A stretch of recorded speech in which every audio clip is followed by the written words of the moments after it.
नमस्कार, आप देख रहे हैं न्यूज़ वन इंडिया। मैं हूं आपके साथ पूजा यादव। समाजवादी पार्टी की नई सूची जारी, जिसमें अखिलेश यादव का पहला नाम है सूची में। मैनपुरी की करहल सीट से चुनाव लड़ेंगे अखिलेश यादव, जसवंत नगर से लड़ेंगे शिवपाल यादव, रामपुर से लड़ेंगे आजम खां और स्वार सीट से उनके बेटे अब्दुल्ला आजम खां। बेहट से उमर अली सपा उम्मीदवार होंगे। सहारनपुर के नकुड़ से धर्म सिंह सैनी को टिकट मिला है। ऊंचाहार से मनोज पांडे सपा के उम्मीदवार। स्वामी प्रसाद मौर्य के बेटे को टिकट नहीं मिला है। सहारनपुर देहात से आशु मलिक को मिला है टिकट। तो सपा की नई सूची में आजम खान रामपुर से, अब्दुल्ला आजम स्वार सीट से, धर्म सिंह सैनी नकुड़ से हैं, जबकि मनोज पांडे हैं ऊंचाहार से। यानी मनोज पांडे का जो अपना डाउट था वो भी क्लियर हो गया। ऊंचाहार से लड़ेंगे। ब्रजेश प्रजापति तिंदवारी से, आशु मलिक सहारनपुर देहात से, अखिलेश यादव खुद करहल से, शिवपाल यादव जसवंत नगर से।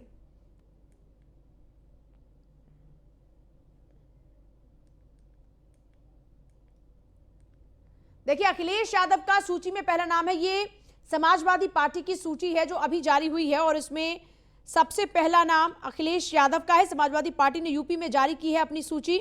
आजम खान रामपुर से लड़ेंगे चुनाव। उत्तर प्रदेश विधानसभा चुनाव को लेकर समाजवादी पार्टी ने अपनी सूची जारी कर दी है। पहली सूची में 159 उम्मीदवारों के नाम शामिल है। सूची में अखिलेश यादव का भी नाम शामिल है। अखिलेश यादव मैनपुरी की करहल सीट से चुनाव लड़ेंगे। वहीं सपा के दिग्गज नेता आजम खान को पार्टी ने रामपुर से मैदान में उतारा, जबकि उनके बेटे अब्दुल्ला आजम स्वार सीट से दावेदारी पेश करेंगे। इससे पहले भी वो इसी सीट से चुनाव लड़ चुके हैं और एक बार फिर से स्वार विधानसभा सीट से वो चुनावी मैदान में उतरेंगे। पिछली बार आजम खान ने बड़ी बंपर जीत दिलाने में कामयाबी हासिल की थी अपने बेटे को। इस बार खुद आजम खान सलाखों के पीछे हैं और आजम खान सलाखों के पीछे रहते हुए, यानी जेल में रहते हुए चुनाव लड़ेंगे। बल्कि अब्दुल्ला आजम बेल पर वापस आ चुके हैं बाहर। ऐसे में अब्दुल्ला आजम स्वार सीट से विधानसभा चुनाव लड़ेंगे। एसके वाजपेयी हमारे साथ मेरे सहयोगी जुड़ गए हैं। एसके, सूची जारी हो चुकी है समाजवादी पार्टी की ओर से और यहां पर अखिलेश यादव का सबसे पहला नाम, बाकी के और नामों का भी ऐलान हो चुका है। बिल्कुल निश्चित तौर पर, क्योंकि कई महत्वपूर्ण सीटें हैं जिनको लेकर समाजवादी पार्टी ने आज अपने पत्ते खोल दिए और आधिकारिक तौर पर सूची जारी कर दी है। सबसे बड़ी बात यह है कि अखिलेश यादव को लेकर लगातार सवाल थे, हालांकि उन्होंने प्रेस कॉन्फ्रेंस के दौरान जवाब दिया था।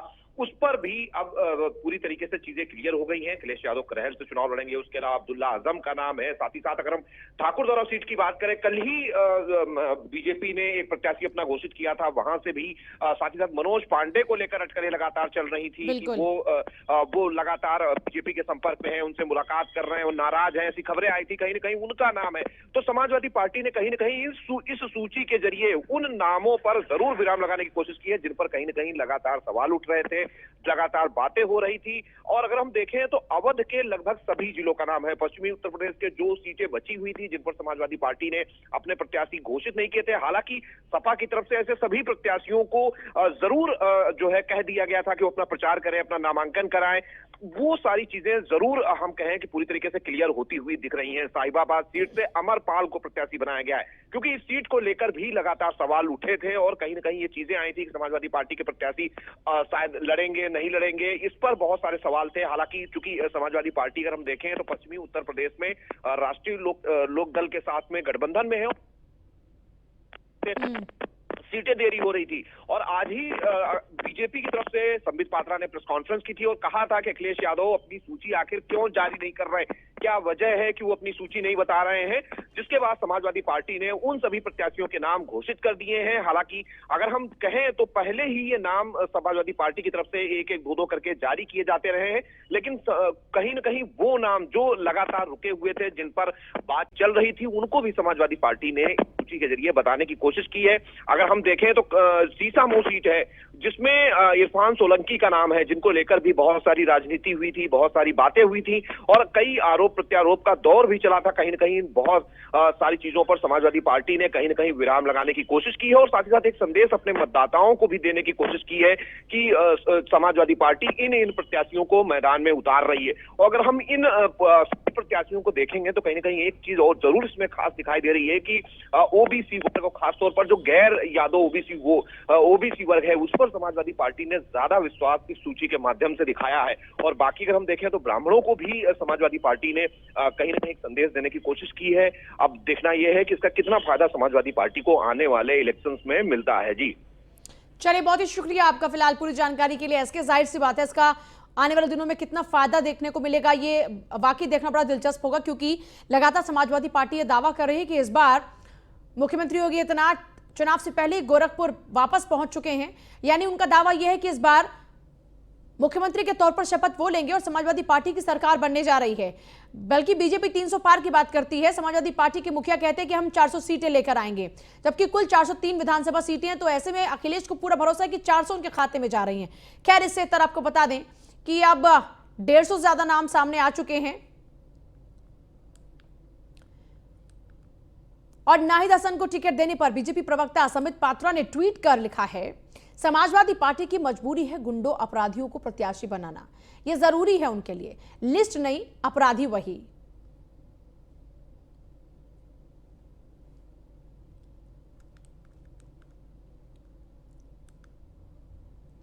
और बीजेपी ने समाजवादी पार्टी के अध्यक्ष अखिलेश यादव के उस बयान के लिए उन पर तीखा हमला बोला है जिसमें उन्होंने कथित तौर पर कहा था कि पाकिस्तान नहीं बल्कि चीन भारत का नंबर 1 दुश्मन है। भाजपा प्रवक्ता संबित पात्रा ने पत्रकारों से बातचीत में कहा कि सपा प्रमुख का सफर जिन्ना से शुरू हुआ और पाकिस्तान के साथ अपने तार्किक निष्कर्ष पर पहुंचा है।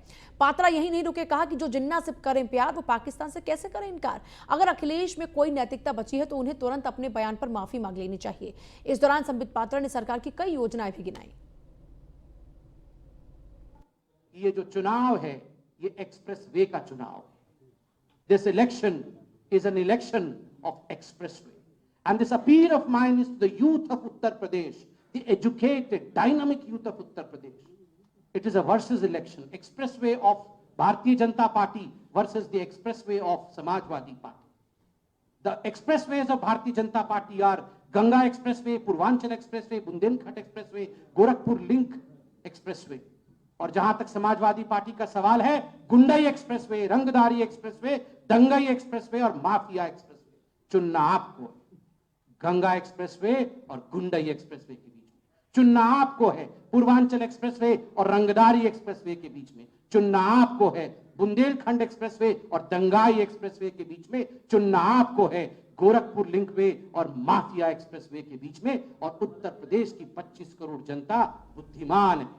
जिन्ना से जो करे प्यार वो पाकिस्तान से कैसे करे इनकार। जिन्ना से जो करे प्यार वो पाकिस्तान से कैसे करे इनकार। आपने देखा है जिन्ना जिन्ना जिन्ना जिन्ना का रट लगाते हुए इस चुनाव में अखिलेश यादव उतरे थे और आज जिन्ना से एक पायदान ऊपर पाकिस्तान तक वो पहुंच गए। मीडिया के बंधु, मैं आपसे हाथ जोड़कर एक निवेदन करता हूं, क्योंकि आप लोग हमसे सवाल पूछते हैं और पूछना भी चाहिए। आप चतुर्थ स्तंभ है। आप कहते हैं कि जब चुनाव होता है तो भारतीय जनता पार्टी पाकिस्तान को खींचकर लाती है। हम नहीं लाते, हम नहीं लाते हैं। आज सुबह का आप देख लीजिए संदेश, योगी आदित्यनाथ जी का क्या संदेश है। स्थापना दिवस के अवसर पर योगी आदित्यनाथ जी का एक ही संदेश है और वो संदेश विकास का। किस प्रकार अर्थनीति आगे बढ़ी है उसका है। और आज स्थापना दिवस के अवसर पर एक ही संदेश अखिलेश यादव जी का है, जो अखबार की सुर्खियां बन के छपी है कि पाकिस्तान भारत का दुश्मन नहीं है। पाकिस्तान को लेकर कौन आया? पाकिस्तान को लेकर अखिलेश आया। संबित पात्रा की ओर से प्रेस कॉन्फ्रेंस कर विपक्ष पर हमले का सपा नेता इमरान मसूद, सपा प्रवक्ता अनुराग भदौरिया और किसान नेता राकेश टिकैत ने जवाब दिया है। क्या कुछ कहा है, सुनिए। उत्तर प्रदेश में भारतीय जनता पार्टी की लाचारी तो देखो, 5 साल सरकार चलाने के बाद भी अपना काम नहीं गिना पा रहे हैं। अभी भी वही भारतीय जनता पार्टी पुराना ढर्रा, कैसे समाज के अंदर में विघटन फैलाएं, कैसे नफरत की राजनीति करे। लेकिन उत्तर प्रदेश की जनता इस बार जागरूक है, वो विकास के नाम पे वोट करेगी। वो जानती है कि उत्तर प्रदेश में अगर कोई विकास कर सकता है तो समाजवादी पार्टी कर सकती है। 10 मार्च को समाजवादी पार्टी की सरकार बनेगी, भारतीय जनता पार्टी की विदाई होगी। हम जिन्ना को अपना गुनाहगार मानते हैं। जिन्ना ने देश का विभाजन किया, जिन्ना ने देश को तोड़ने का काम किया। जिन्ना की मूर्ति वो लगाएंगे जिन्होंने जिन्ना के साथ मिलकर के सरकारें चलाई।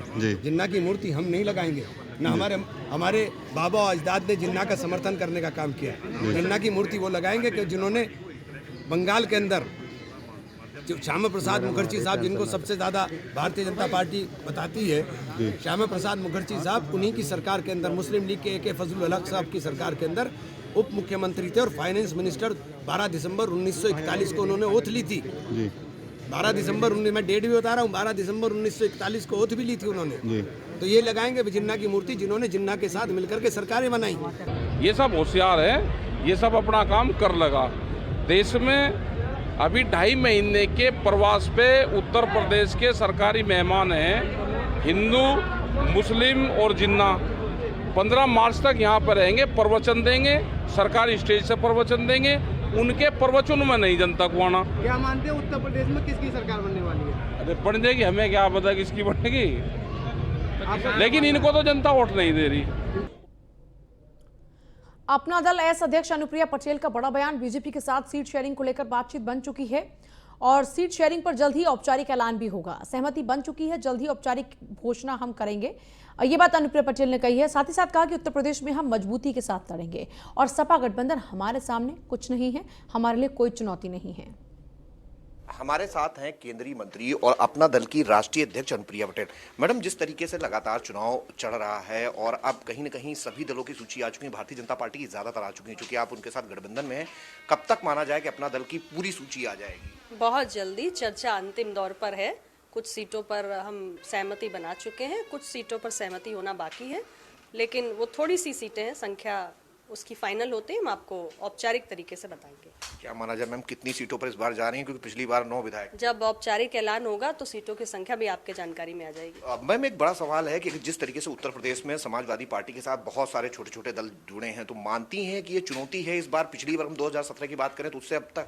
देखिए, चुनौती मैं कोई नहीं मानती हूँ, क्योंकि मुझे पूरा विश्वास है कि एनडीए फिर से प्रचंड बहुमत के साथ सरकार बनाएगी। और ये ज़रूर है कि चुनाव हम लड़ने जा रहे हैं तो सामने कोई तो होना चाहिए, विपक्ष में बैठने के लिए भी तो किसी की ज़रूरत है, तो जो दूसरा गठबंधन है विपक्ष में बैठने की भूमिका निभाएगा।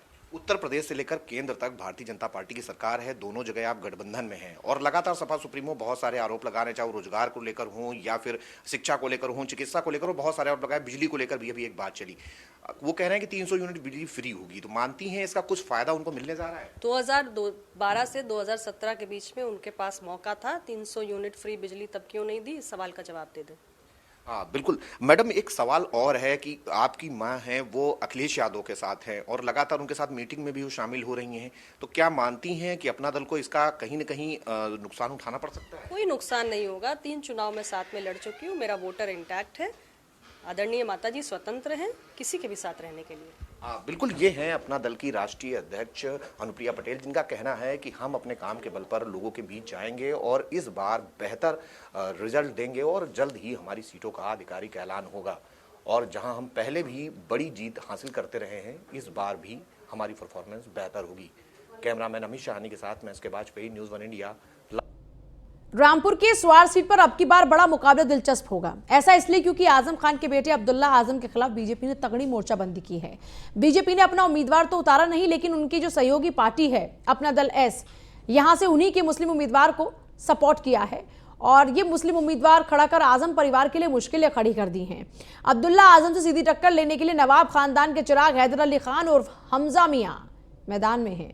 कांग्रेस द्वारा अपना प्रत्याशी घोषित किए जाने के बाद नवाब हमजा मियां कांग्रेस छोड़कर अनुप्रिया पटेल की पार्टी अपने दल में शामिल हो गए, जिसके बाद हैदर अली खान और हमजा मियां को स्वार विधानसभा सीट से पार्टी ने उम्मीदवार घोषित कर दिया। हमजा मियां जीत के लिए पूरा जोर लगा रहे हैं, लेकिन अब्दुल्ला आजम का दावा है कि कोई भी उनके खिलाफ उतरे लेकिन उन्हें इससे कोई फर्क नहीं पड़ता।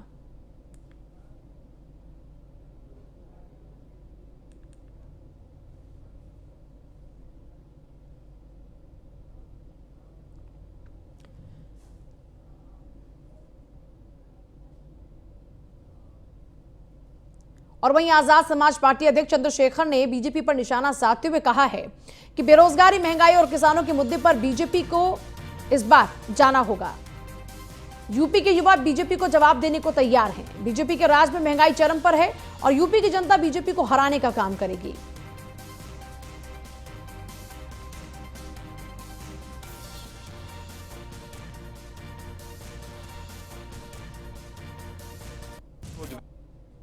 आज अगर नौजवान बेबस है, बेरोजगारी की मार झेल रहा है, उसके जो सपने कुचले जा रहे हैं वो इसलिए क्योंकि जब वो पेपर के लिए जाता है तो पता लगता है पेपर लीक हो गया है और फिर जब वो पेपर देता है तो उसको पता लगा भर्ती में घोटाला हो गया है और वो जाता तो आज बच्चे रो रहे थे, मैंने खुद देखा। कारण क्या था कि वो गए और एक कागज की वजह से उनको पेपर में नहीं बैठने दिया। तो जो नौजवानों ने रोजगार के मामले में यहाँ झेला, जो कोरोना काल में जो त्रासदी आई उस समय लोग ऑक्सीजन कमी से मर जाते हैं।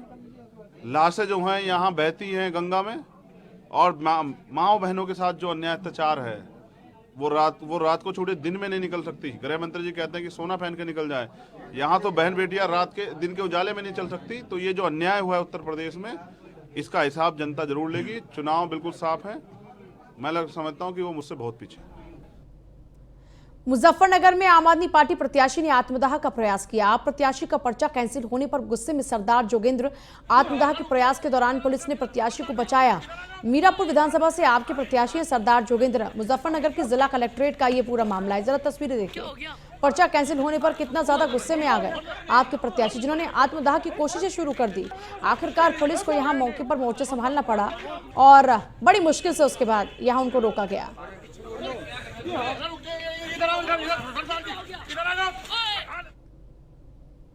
आगरा के फतेहाबाद विधानसभा में आचार संहिता का उल्लंघन किया गया। भाजपा के प्रत्याशी ने एक गांव में जनसभा की और उस दौरान में जनसैलाब देखने को मिला, जिसका वीडियो सोशल मीडिया पर वायरल हो रहा है। वायरल वीडियो थाना इरादत नगर के कुर्राचित्तरपुर का है और आचार संहिता का यहाँ कैसे उल्लंघन हो रहा है ये इन तस्वीरों में आप देख सकते हैं। बीजेपी के प्रत्याशी हैं और कैसे सरेआम आचार संहिता का उल्लंघन कर रहे हैं, जरा आप देख लीजिए। एक ही आप लोगों से निवेदन है,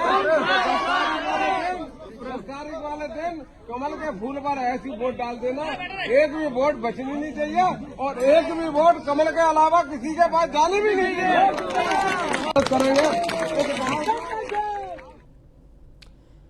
बरेली के 125 कैंट विधानसभा क्षेत्र से भाजपा के प्रत्याशी संजीव अग्रवाल ने पर्चा दाखिल किया।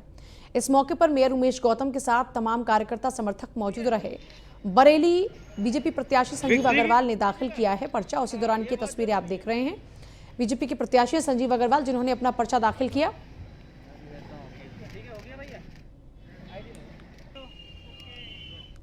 एक 125 कैंट विधानसभा से भारतीय जनता पार्टी का प्रत्याशी हूं।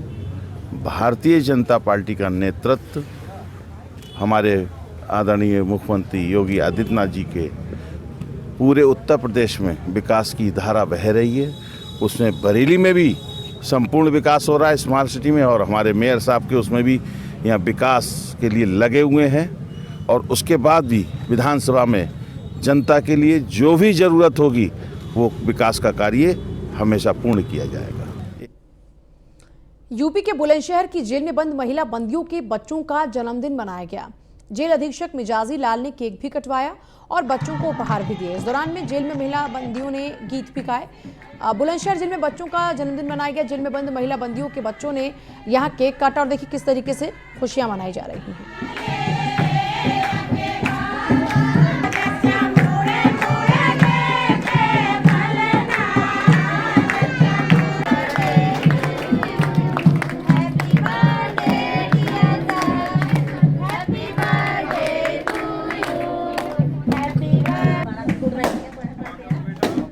में महिला बंदियों के साथ जो नन्हे मुन्ने मासूम बच्चे रहते हैं वो किसी अपराध में नहीं बल्कि कम उम्र के कारण उनको अपनी मां के साथ रहना उनकी मजबूरी होती है। कारागार में रहते हुए ऐसे बच्चों को मानसिक और शारीरिक विकास में किसी प्रकार की कमी ना आने पावे, इसके लिए प्रशासन द्वारा भरपूर कोशिश की जाती है। सभी बच्चों को फल, दूध, चॉकलेट, बिस्किट, नमकीन, टॉफ़ी, चिप्स, कुरकुरे आदि उपलब्ध कराए जाते हैं तथा उन्हें खेलने कूदने के लिए तरह तरह के खिलौने, झूले तथा पढ़ने की व्यवस्था करी जाती है। साथ ही उनके जन्मदिन को मनाने की एक नई परिपाटी शुरू की गई है। इसी कड़ी में 2 वर्ष के बालक दक्ष का जन्मदिन बड़े धूमधाम से कारागार में मनाया गया।